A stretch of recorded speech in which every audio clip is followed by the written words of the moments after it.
It is pretty much common knowledge at this point that I am a Five Nights at Freddy's fan. I have played the games, read the books, and even watched MatPat lore videos on it. But out of all the copious amounts of FNAF games there are, one stands above all. A FNAF game with really good horror and a unique style of gameplay that kind of seems a little underappreciated. The game that I'm referring to is FNAF 3. Hello, hi! Hey, how's it going, bro? I'm gonna play in FNAF 4. Yeah, we're talking about the game that has the funny Markiplier clip of, was that the Bite of 87? Because I feel like this is the scariest game in the series. Well, in the original series. Not really counting the Steel Wool era, but it is still the scariest game, even if counting the Steel Wool era. Like, literally.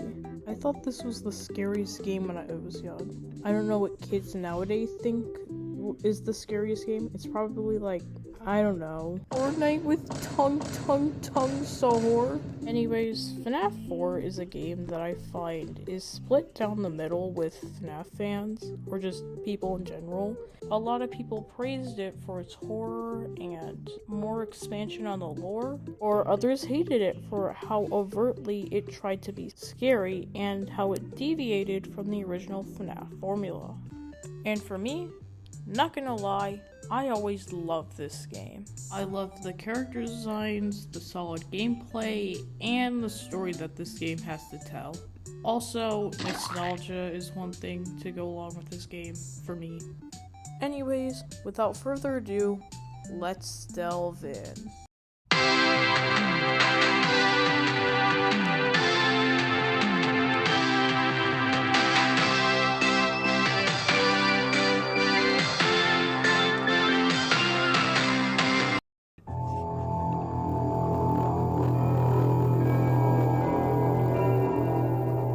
Unlike the first 3 Five Nights at Freddy's games in the series, FNAF 4 departures away from the story that the first 3 have. Instead of us being a night guard at a random pizzeria that has haunted animatronics possessed by children, or an attraction with the undead person behind all of it, FNAF 4 has us playing as a literal child. A child that is terrified of the animatronics at Freddy's and relentlessly bullied by our older brother for having that fear. And has a talking Fredbear plush that immediately confirms that he is Golden Freddy. Kind of. It's very confusing because many people say yes, Fredbear and Golden Freddy are the same, and a lot of people say no. I don't know, FNAF is very confusing. Anyways, as we progress through the game, we get small glimpses of what it's like for this child to be tormented by his older brother. All the while, a card counts down to a party. While after the minigames that play, it is revealed that the gameplay of FNAF 4 are basically nightmares that the child has about the animatronics. The nightmare animatronics, as they're named, are monstrous versions of the regular animatronics that all seemingly represent the crying child's fear. Each night, they appear, until night 4, where all of the animatronics are gone except for Nightmare Fredbear. He basically takes over trying to hunt down the child until it hits 6 a.m. and then we get to the party. Now, at the party, which is technically the crying child's birthday party, his brother and his group of bullies chastise him before playing the cruelest prank ever on him. They bring him to the place he dared not to go. They brought him to Fredbear. They bring him to Fredbear's jaw, and while he's squirming and trying to get away from it,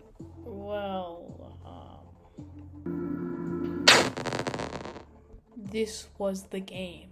This was the game that was finally gonna give us the answer of who caused the Bite of 87. A mystery that has been hinted at ever since FNAF 1, and has been expanded ever since.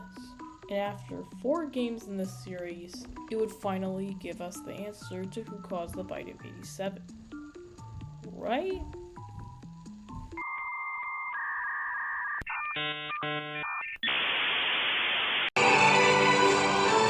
no. Yeah, so that was not the bite of 87.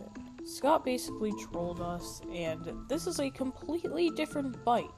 The entire fandom can't decide who caused it. Should I play the one Markiplier clip? Was that the bite of 87? Now, I think right now is an appropriate time to talk about... Do I really have to mention them in this video? Well, your video is technically talking about FNAF, so yeah, I guess. Okay, the books.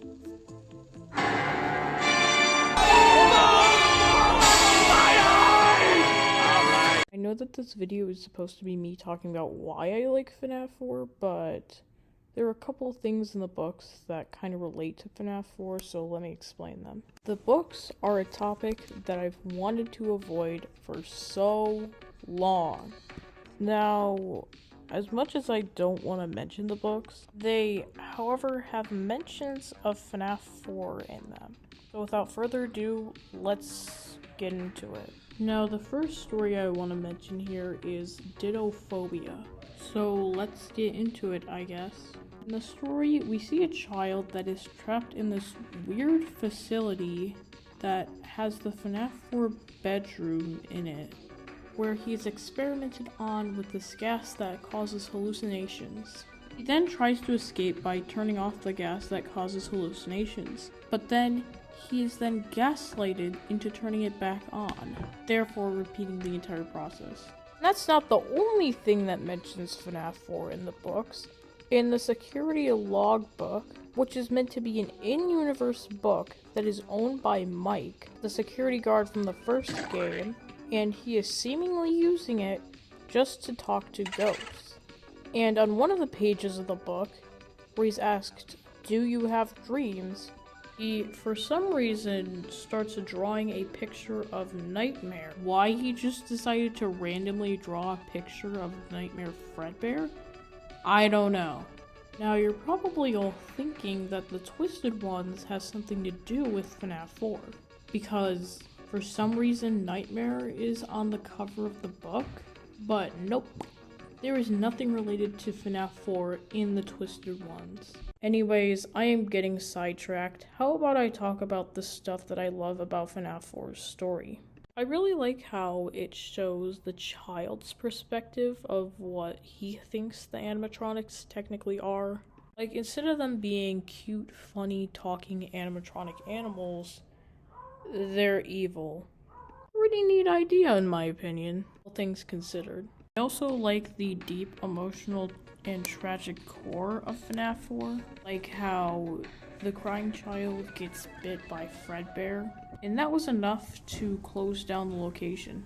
And also, how could I forget the mysteries surrounding the box? After completing the custom night in FNAF 4, you get met with a box that is locked, and on top of it, it says, "Perhaps some things are best left forgotten for now." This sounds very mysterious. Now, Scott did actually say what was in the box, and basically he said that what was in the box kept changing, so he basically forgot what it was. Anyways, time to move on to the next section.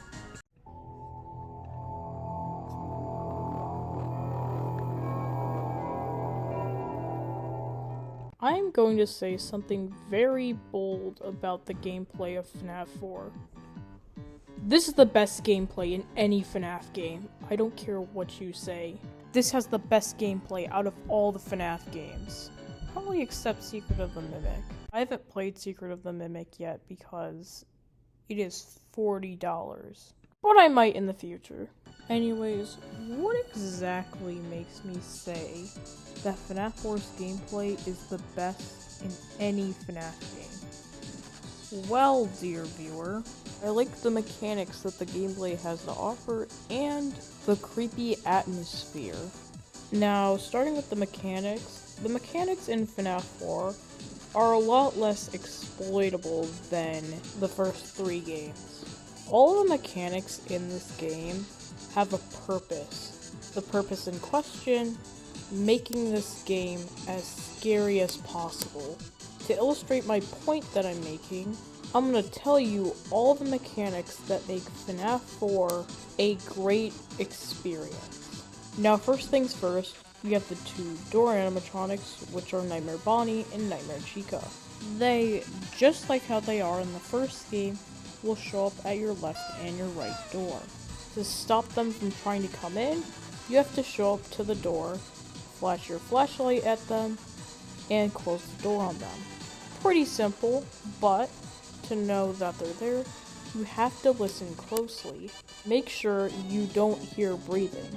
If you don't hear breathing, well, flash your flashlight at them and then run back. Pretty simple. And then you have Nightmare Freddy, who, unlike the other animatronics, have his children that go onto your bed named the Freddles. Those are little versions of me, Fredbear. I want you to have them. If all three of the Freddles show up on your bed, then you'll get jump scared by Nightmare Freddy.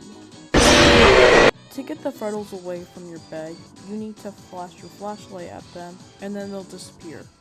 And then you have Nightmare Foxy, who, unlike the rest of the animatronics, only hides in your closet.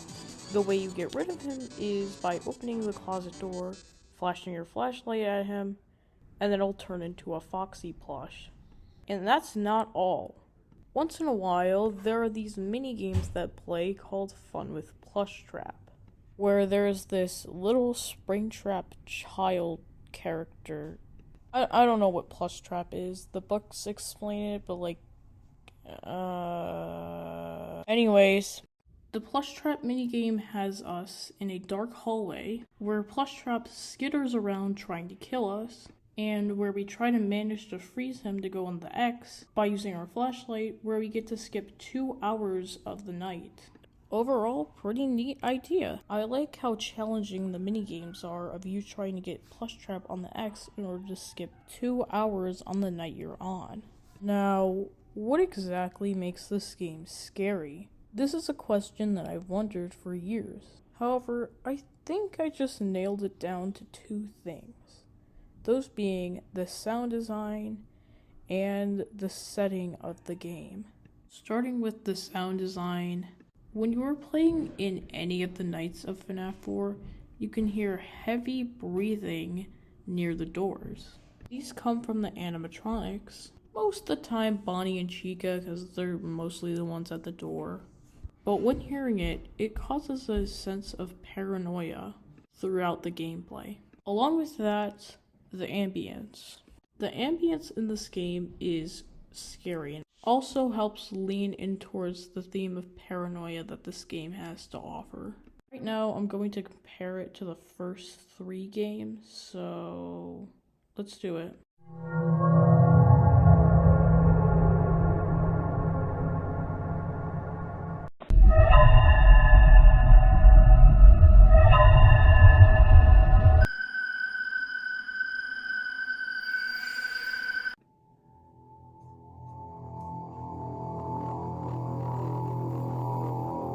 Honestly, FNAF 4's ambience doesn't come close to the others. I guess it kinda rivals FNAF 3's, but in my opinion, FNAF 4's ambience is a lot better. Anyways, moving on to the setting.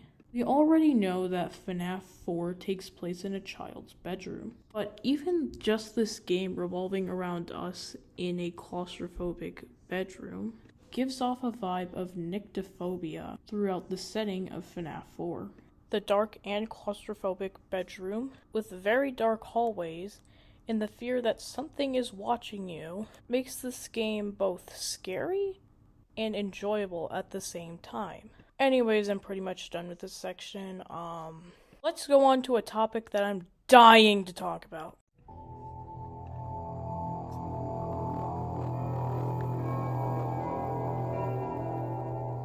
Okay, so I'm completely upfront when I say that this DLC is nothing groundbreaking.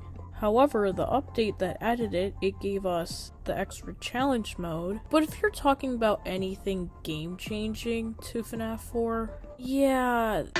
No. Now don't get me wrong, I love this update. I like the reskin of characters, especially one that we will get into. But the update didn't really change the gameplay of FNAF 4, besides the extra challenge mode. Anyways, I like this DLC. One of the main reasons why I like this DLC is it's Halloween themed, and I love Halloween. Second, this also introduces one of my favorite FNAF characters. Anyways, the cast of characters.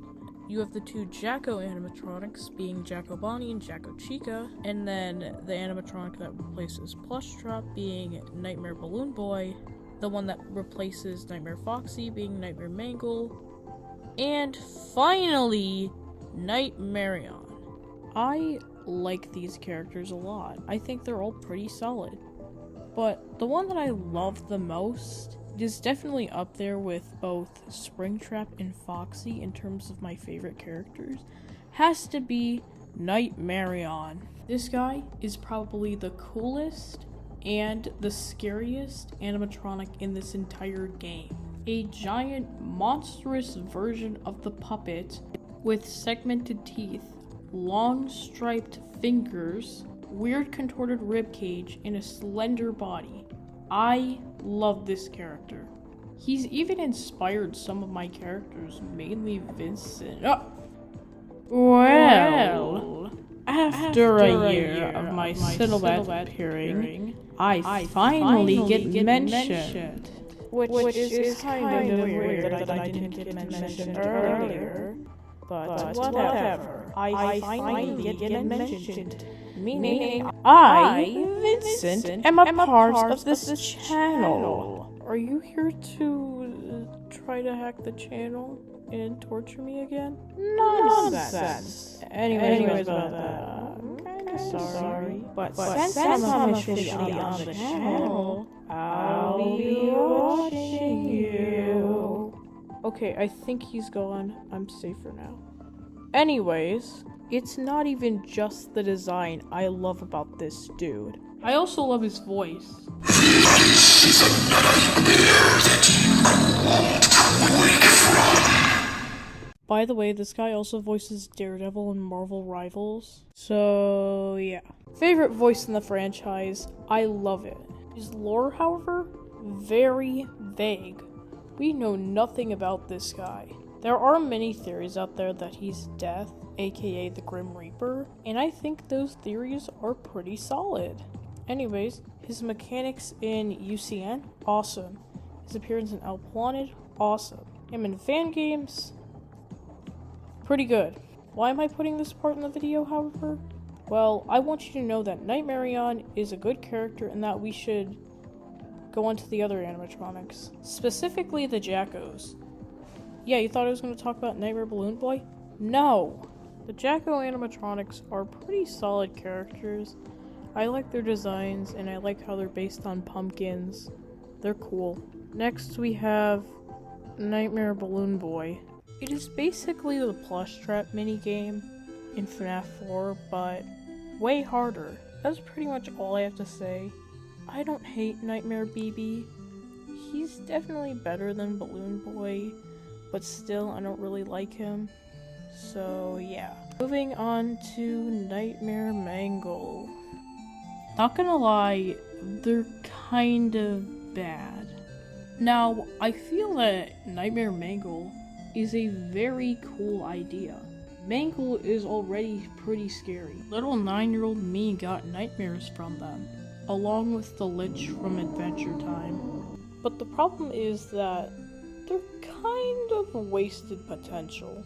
Every time they enter the closet, they make this particular sound.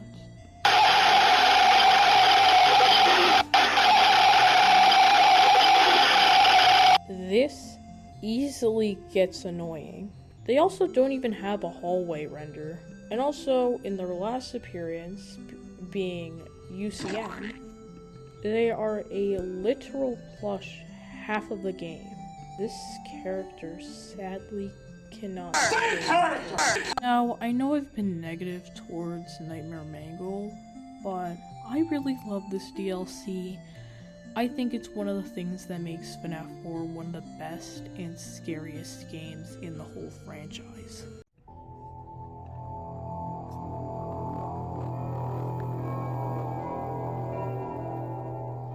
In conclusion, FNAF 4 is definitely one of my favorite FNAF games. It is both the scariest and the best at the same time. And even if you don't agree with me saying it's the best, I hope this video could make you see where I'm coming from with my opinion. Anyways, that is all for today's video. I do have a lot more videos like this coming in the future. Some of them FNAF, some of them covering other stuff that I like. Next video, I hope you guys enjoy. Hey! No! Sorry about that. I thought you wanted me to reveal it now. Not yet. I want to surprise the viewers. Anyways, I don't know. Subscribe or else Vincent will show up at your bed along with Vanny and Metal Sonic. I've been Axzee, and I'll see you all next time.